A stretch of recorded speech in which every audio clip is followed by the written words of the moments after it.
이 시간 좌우에 계신 분들하고 함께 인사합시다. 사랑하며 축복합니다. 사랑하며 축복합니다. 사랑하며 축복합니다. 오늘도 함께 예배드리러 나온 성도님들을 주님의 이름으로 축복합니다. 오늘은 믿음에 대한 말씀을 나누려고 합니다. 믿음이라고 하면 무엇이 떠오릅니까? 어떤 분은 하나님의 은혜가 떠오를 수도 있고 어떤 분은 구원이라는 단어가 떠오를 수도 있습니다. 어떤 분은 예수님이 떠오를 수도 있고 또 어떤 분은 십자가 아니면 성령님 아니면 선물 이러한 것들이 떠오를 수도 있습니다. 모든 이 단어들에 나열된 단어들은 믿음과 관계되어 있는 단어들이지요. 오늘 우리가 읽은 야고보서에는 믿음에 대해서 무엇이라고 말하고 있는가 하면 믿음 중에는 죽은 믿음이 있고 살아있는 믿음이 있다라고 말씀합니다. 죽었고 살았다라고 이야기할 때 우리는 생명이 있는 것을 전제로 합니다. 생명이 있는 것을 보며 살았다라고 이야기하고 생명이 있는 것에 숨이 거두어지거나 죽을 때 그것을 죽었다라고 말하기 때문에 살았다 죽었다라고 이야기하는 그 존재는 반드시 생명이 있는 존재가 되어야 말할 수 있는 어떤 이 규정이라는 거지요. 그렇다면 믿음을 보고 야고보가 살았다, 죽었다라고 이야기하는 걸 보면 그럼 믿음은 생명이 있다는 말일까요? 아닙니다. 야고보가 믿음을 보며 생명이 있는 살아있는 믿음, 이거는 생명이 없는 죽은 믿음이라고 이야기할 때 그 믿음은 믿음 자체만을 이야기하는 것이 아니라 믿음을 가지고 있는 사람을 빗대어서 이야기하고 있는 표현입니다. 어떤 사람이 살아있는 믿음을 가지고 있는가 하면 예수 그리스도를 믿는 믿음 안에서 그 믿음의 열매를 맺고 행함이 있는 사람에 대해서는 이 사람은 살아있는 믿음이 있는 사람이다라고 규정하고 믿음이 있다라고 이야기하지만 행함이 없이 살아가는 사람을 보고는 이 사람은 죽은 믿음을 가진 사람이라고 규정한다는 것입니다. 오늘 우리가 읽은 야고보서 2장 26절은 오늘 14절부터 26절의 말씀의 결론 부분인데 이렇게 말씀하고 있습니다. 영혼 없는 몸이 죽은 것 같이 행함이 없는 믿음은 죽은 것이니라 라고 말씀합니다. 여기서 파란색으로 되어 있는 영혼과 행함이 같은 비유로 사용되고 몸과 믿음이 같은 비유로 사용되고 있습니다. 한번 생각해 보십시오. 우리는 지금 호흡하고 있고 생명을 갖고 있습니다. 이것은 단순히 호흡만 하고 있기 때문에 살아있다가 아니라 우리에게는 영혼이 있기 때문에 살아있는 것입니다. 이 영혼이 떠나게 되면 몸은 그대로 남아있으나 우리는 그 몸을 향해서 죽었다라고 규정을 하는 것이지요. 이와 마찬가지로 믿음이라는 껍질이 있는데 그 믿음 안에 행함이라는 것이 채워지지 아니할 때 행함이 그 믿음과 관계없이 그 믿음으로 나타나지 아니할 때 그것은 바로 껍질만 있는 믿음, 죽은 믿음이라고 말하고 있다는 것입니다. 사랑하는 성도 여러분, 그러면 저는 성도님들께 질문 드리고 싶습니다. 우리 성도님들이 가지고 있는 믿음은 살아있는 믿음입니까? 아니면 죽은 믿음입니까? 우리는 죽은 믿음을 가지고 이 땅을 살아서는 안 되며 살아있는 믿음을 가지고 하나님 앞에 서야 합니다. 그러면 어떻게 하면 내 믿음이 살아있는 믿음이 될 수 있을까요? 그러기 위해 우리는 믿음에 대해 잠깐 생각해 볼 필요가 있습니다. 성경은 믿음에 대해 무엇이라고 우리에게 말씀합니까? 에베소서 2장 8절 말씀은 너희는 그 은혜에 의하여 믿음으로 말미암아 구원을 받았으니 라고 말씀합니다. 여기서 중요한 세 가지 단어가 나옵니다. 은혜라는 단어가 나오고 믿음이라는 단어가 나오고 구원이라는 단어가 나옵니다. 믿음은 무엇입니까? 하나님이 선물로 주신 은혜라는 것입니다. 그리고 하나님께서 선물로 믿음을 주시면 그 믿음으로 말미암아 우리에게는 구원의 복이 주어진다라는 것을 말씀하고 있습니다. 하나님께서 은혜로 믿음을 주심으로 우리들이 예수님을 나의 구원자요 주인으로 깨닫고 믿을 수 있고 그로 말미암아 구원의 자리로 들어간다는 것입니다. 그러므로 믿음은 어찌 보면 구원의 출발이 되는 통로, 구원을 누리는 통로라고 우리는 말할 수가 있습니다. 그런데 믿음은 그냥 여기서 끝이 나는 게 아닙니다. 하나님의 은혜로 우리에게 믿음을 주셔서 예수님을 믿어 구원을 받게 할 일을 하실 뿐 아니라 믿음은 우리로 성령 하나님께서 우리 인생의 주인이 되게 하시는 통로도 된다라는 것입니다.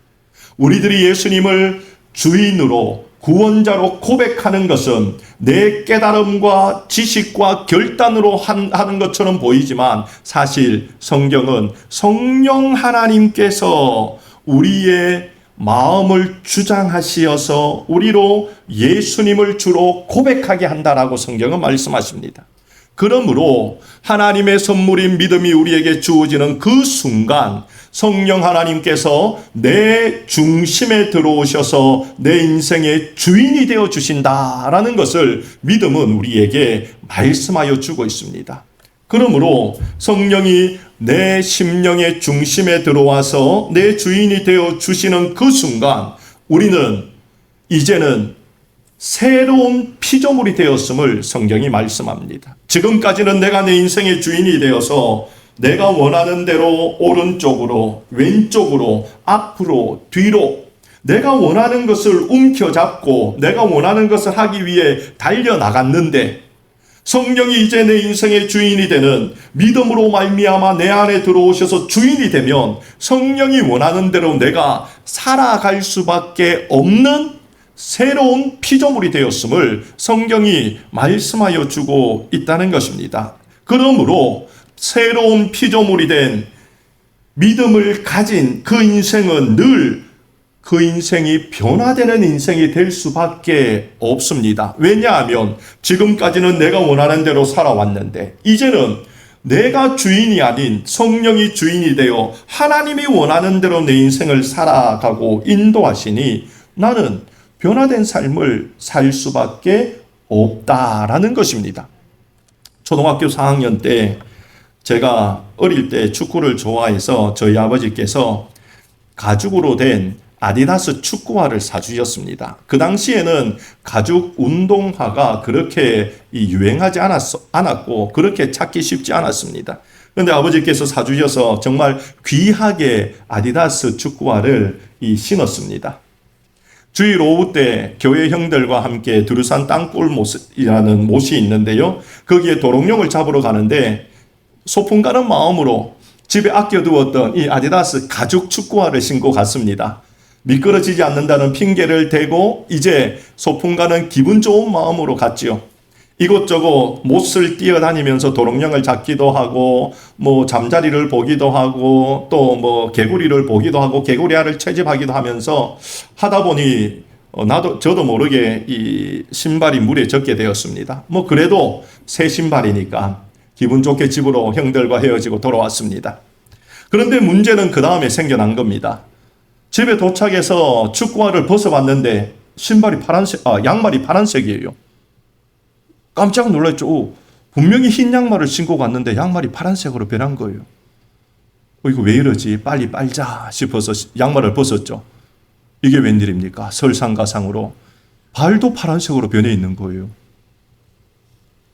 깜짝 놀랐죠. 그러면서 마음에 덜컥 드는 생각이 주일날 주일 성수하라 했는데 형들하고 두루산에 가서 도롱뇽을 잡으려고 해가지고 하나님 벌 주시는 것 같아. 내 발을 파랗게 변한 것 같아 라는 생각을 하게 되었습니다. 그런데 나중에 알고 보니까 그 당시에 가죽을 다루는 기술이 능하지 않았기 때문에 가죽이 방수가 잘 안 되었던 거죠. 그러니 가죽이 물에 닿으니까 이게 물이 빠져서 양말이 파랗고 발까지 파랗게 된 겁니다. 제가 파랗게 만들려고 의도해서 제 발과 양말이 파랗게 된 것이 아니라 가죽 신을 신고 있으니 자연스럽게 그 가죽의 염료가 배어서 양말과 발이 파랗게 변한 것처럼 성령 하나님이 내 인생의 주인이 되어 나를 다스리면 내가 변화된 삶을 살지 않으려고 해도 나는 성령 하나님 때문에 자연스럽게 내 삶이 변할 수밖에 없는 것이 자연의 법칙이요 성경의 법칙이라는 겁니다. 그렇기 때문에 내가 예수님을 믿는 그 믿음을 가지고 믿음의 삶을 살아간다면 이제 나는 자연스럽게 내 인생의 삶이 변화될 수밖에 없다는 것을 우리는 잊지 말아야 하는 것입니다. 내 인생의 삶이 성령이 원하는 말을 할 수밖에 없고 성령이 원하는 행동을 할 수밖에 없고 성령이 생각하게 하는 것을 생각할 수밖에 없고 성령이 원하는 계획을 세울 수밖에 없습니다. 반대로 성령이 원치 않는 말을 할 때는 내 양심에 그전에는 안 그랬는데 가책이 생기는 겁니다. 그리고 그 말들이 줄어들게 됩니다. 예전에는 내가 원하는 행동을 마음껏 해도 아무런 부끄러움이 없는데 예수님을 믿고 난 이후에 믿음으로 말미암아 살아가는 삶을 살다 보니 예전에 아무렇지도 않는 행동이 꺼리끼게 되는 겁니다. 예전에 하던 생각들이, 예전에 하던 계획들이 이제는 조금씩 변화된다는 것을 우리는 느끼게 될 수밖에 없습니다. 왜냐하면 성령이 내 안에 주인으로 계시는 믿음의 은혜를 주셨기 때문이라고 성경은 말씀하고 있다는 겁니다. 그런데 여기서 중요한 것이 있습니다. 예수 그리스도를 믿음으로 성령이 주인이 되어 조금씩 내 삶이 변하지만 그 변화에는 사람마다 차이가 있다는 것을 우리는 잊지 말아야 합니다. 그 차이는 첫 번째는 시간적인 차이가 있습니다. 어떤 분은 예수님을 믿자마자 즉시 예전에 잘못된 행동을 끊고 변화된 삶을 사는 분들을 보게 됩니다. 그런데 어떤 분들은 예수님을 믿는데도 예전에 행하던 행동하고 별다른 것 없이 그냥 살아가는 것처럼 천천히 변화되는 그런 사람들을 보게 됩니다. 그러나 성경은 즉시 그 인생이 변하는 인생이든 천천히 변하는 인생이든 둘 다 관계없이 성령 하나님이 다스리고 있는 믿음의 삶을 사는 인생이다라고 말씀하고 있다는 거지요. 그러므로 우리는 우리 주변의 성도님들을 보며 즉시 변하는 믿음을 가진 분들을 보며 저분은 대단히 큰 믿음이야. 그리고 천천히 변하는 믿음을 가진 사람을 보며 저분은 예수님 믿는 건지 아닌지 잘 모르겠어 라고 하며 판단해서는 안 된다는 겁니다.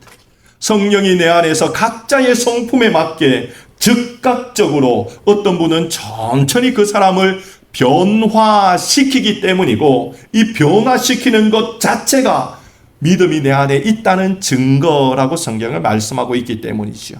또 어떤 분들은 내용적인 차이가 있습니다.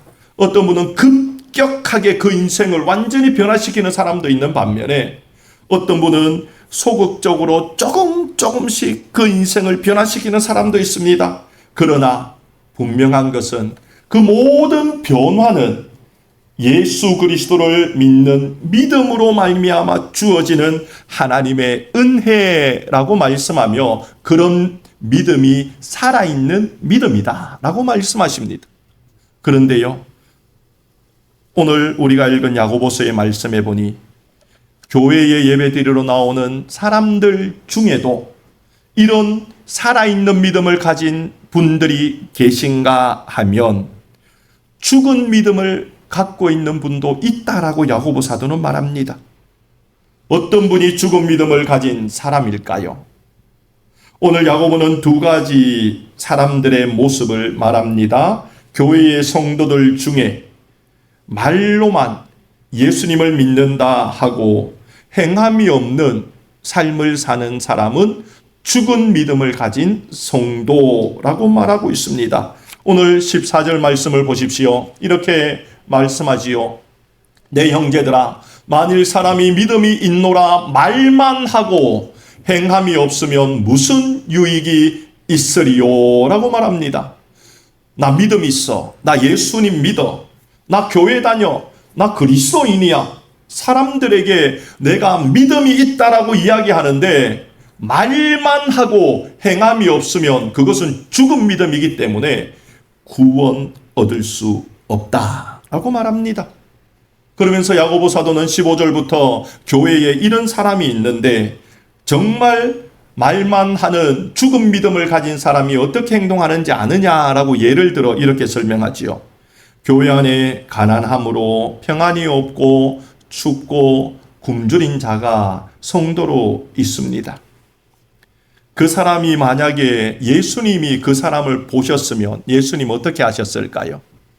그 사람에게 평안을 주기 위해 먹을 것도 주실 것이고 또 추운 그 사람을 위해 겉옷을 벗어 주시든지 아니면 겉옷을 구입하여 주시면서 따뜻하게 이 옷을 입고 지내라 라고 말씀하실 겁니다. 살아있는 믿음을 가진 자들은 이런 예수님의 모습을 본받아서 그 사람도 평안이 없이 춥고 굶주린 사람을 예수님처럼 그렇게 섬기게 될 것이고 그 믿음은 예수님의 모습을 본받는 믿음이기에 살아있는 믿음인데 교회 안에는 어떤 사람이 있는가 하면 나 예수님 믿어 라고 이야기하지만 평안이 없고 춥고 굶주린 사람에게 그냥 말로만 하는 사람이 있다는 겁니다. 야, 뭐 그렇게 춥게 있어. 그냥 겉옷을 입으면 되지. 야, 뭐 먹지 못해서 힘들고 있어. 그냥 주변에 보면 먹을 거 있을 거니까 먹을 거 꺼내서 먹어.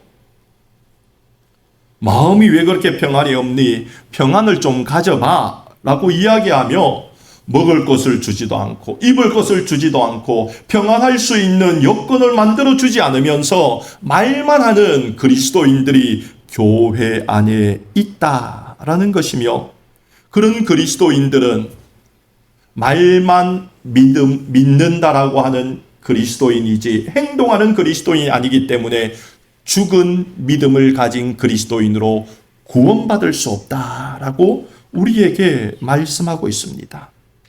사랑하는 성도 여러분, 말만 하고 행함이 없는 믿음, 하나님께서 기뻐하는 인정하지 않는 믿음이라는 것입니다.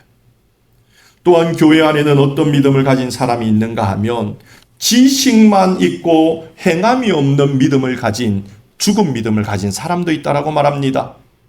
하나님에 대한 지식은 가지고 있습니다. 하나님이 누구인지 누구보다 잘 알고 있습니다. 그런데 행하지 않습니다.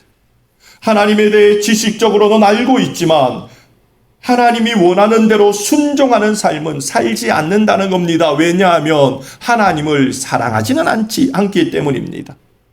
오늘 성경에 보면 충격적인 메시지가 전해져 있습니다. 잘 알고 있는 말씀 아닙니까? 19절 말씀을 보십시오. 너가 하나님은 한 분인 줄을 믿느냐? 이 믿음은 지식적인 믿음이에요.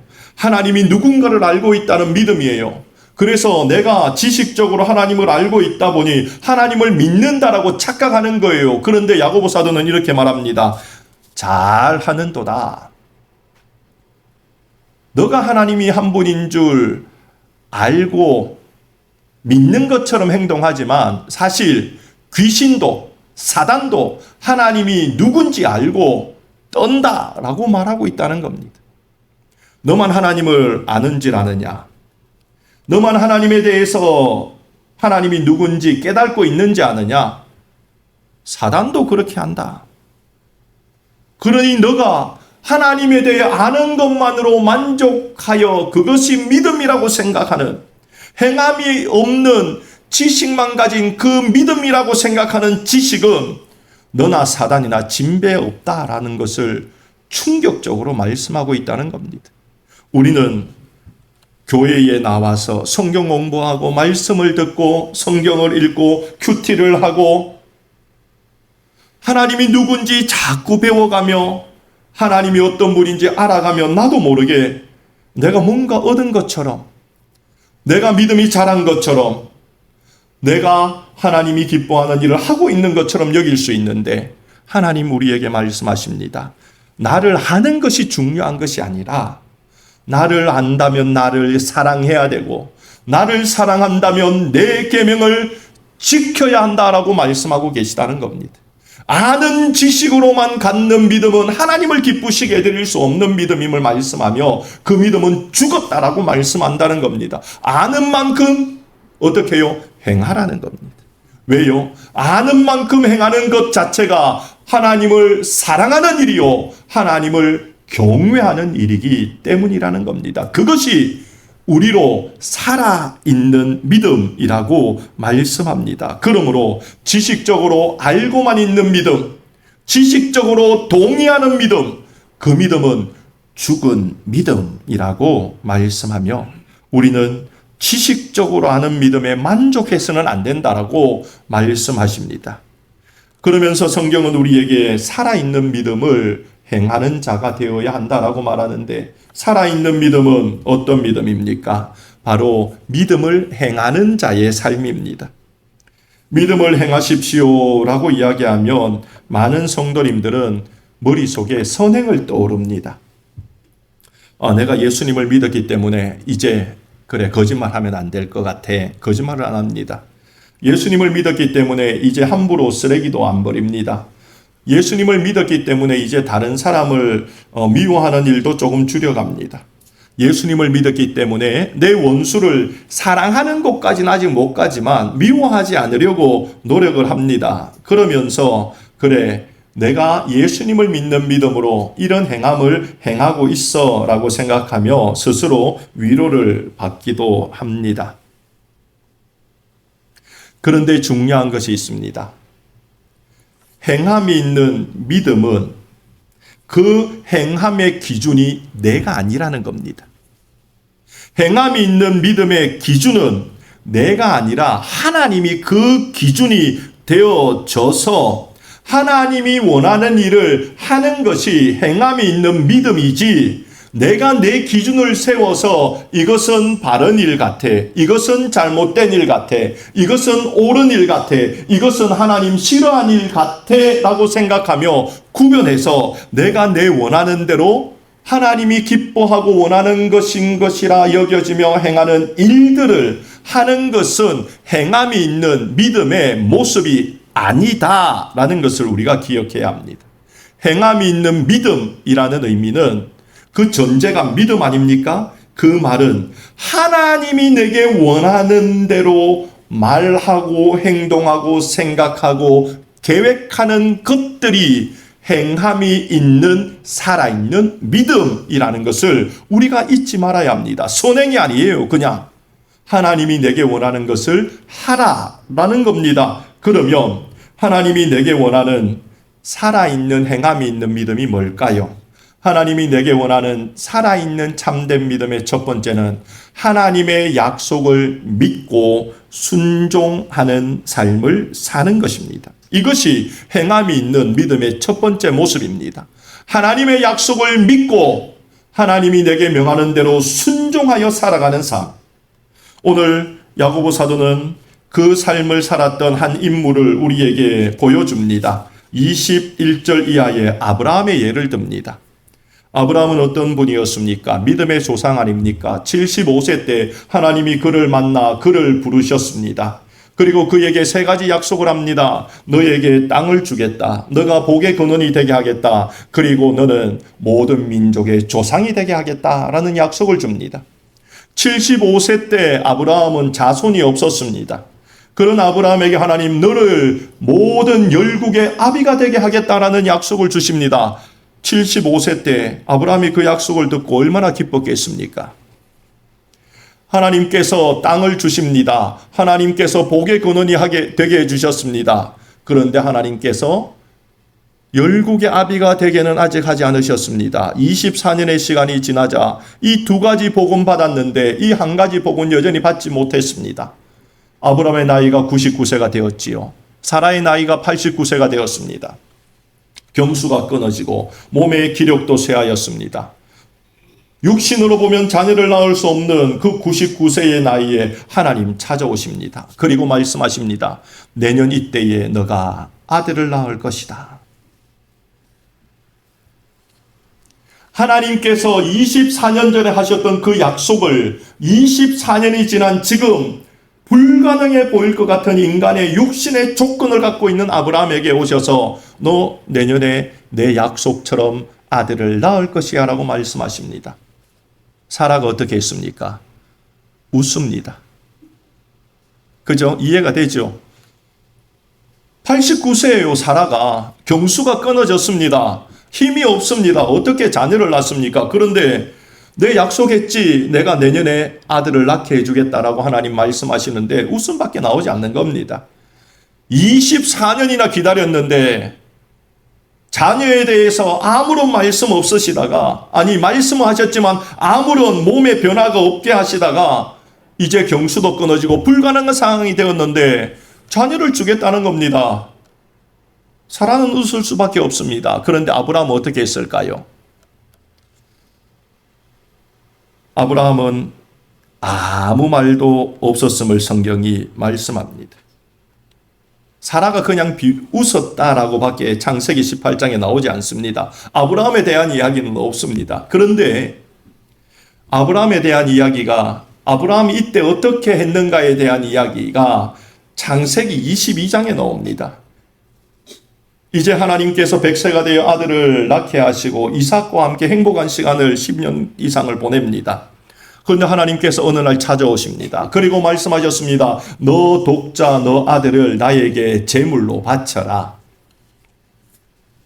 모리아산에서 하나님께 제물로 아들을 죽이라는 겁니다. 하나님께서 나로 바다의 모래 같은 자녀, 하늘의 별과 같은 자녀를 주겠다 하셨는데 그렇게 약속하신 하나님, 이제 내게 100살이 되어 근근히 아들 한 명을 주셨는데 이제 이 아들을 통해 하늘의 별과 바다의 모래처럼 후손들을 펼칠 것이라 기대하고 있었는데 하나님께서 이 아들을 죽이라는 겁니다. 청천벽력과 같은 하나님의 말씀 아니었습니까? 아브라함은 어떻게 합니까? 그 아들을 데리고 하나님의 말씀대로 모리아산에 올라갑니다.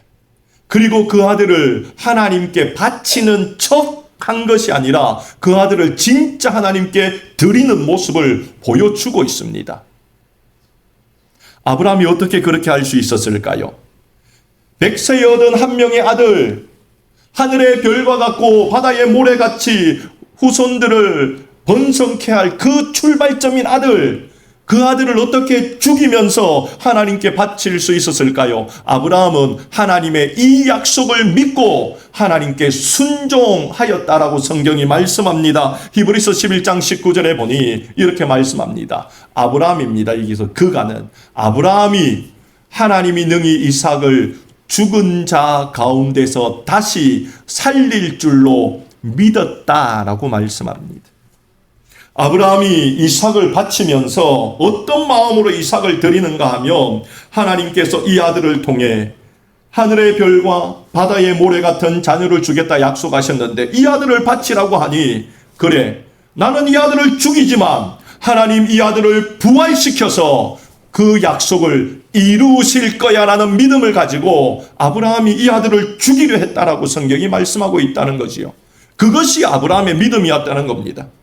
창세기 18장에 99세가 되었을 때 이제 너 내년에 아들을 낳을 거야 라고 할 때 사라는 비웃었지만 아브라함은 이 믿음이 여전히 갖고 있었다는 것을 보여주고 있다는 것이요. 이런 아브라함에 대해서 하나님께서는 이렇게 그를 평가합니다. 너가 너 아들 너의 독자까지도 내게 아끼지 아니하였으니 내가 이제야 너가 나를 경외하는 줄 아노라. 너가 나를 믿는 줄 내가 알겠다라고 하나님께서 인정하여 주고 계시다는 겁니다. 사랑하는 성도 여러분, 하나님께서 우리에게 말씀하시는 행함이 있는 믿음은 그냥 예수님을 믿기 때문에 선한 삶을 사는 게 행함이 있는 믿음이 아니라 하나님의 약속을 믿고 하나님께서 불가능해 보이는 상황 속에서 명령하시는 것이라도 믿음으로 그것을 순종하는 믿음이 행함이 있는 믿음이라는 것을 기억하시기 바랍니다. 하나님 이 믿음이 살아있는 믿음이다라고 말씀하십니다. 하나님 우리에게도 살아있는 믿음이 있는지 없는지를 늘 점검하기를 원하십니다.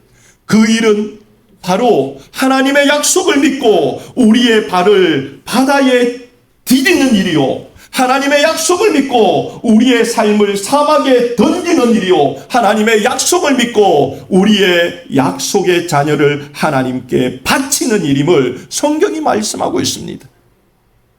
하나님의 약속을 믿고 순종하는 삶, 그것이 바로 살아있는 믿음임을 기억하며 우리 모두 하나님의 약속을 믿고 순종하는 살아있는 믿음의 삶을 살기를 주님의 이름으로 축원드립니다. 두 번째, 살아있는 참된 믿음의 삶이 무엇인가 하면 하나님을 두려워함으로 살아가는 삶을 의미합니다. 하나님을 두려워하며 살아가는 삶이 살아있는 믿음의 삶이라고 성경이 말씀합니다.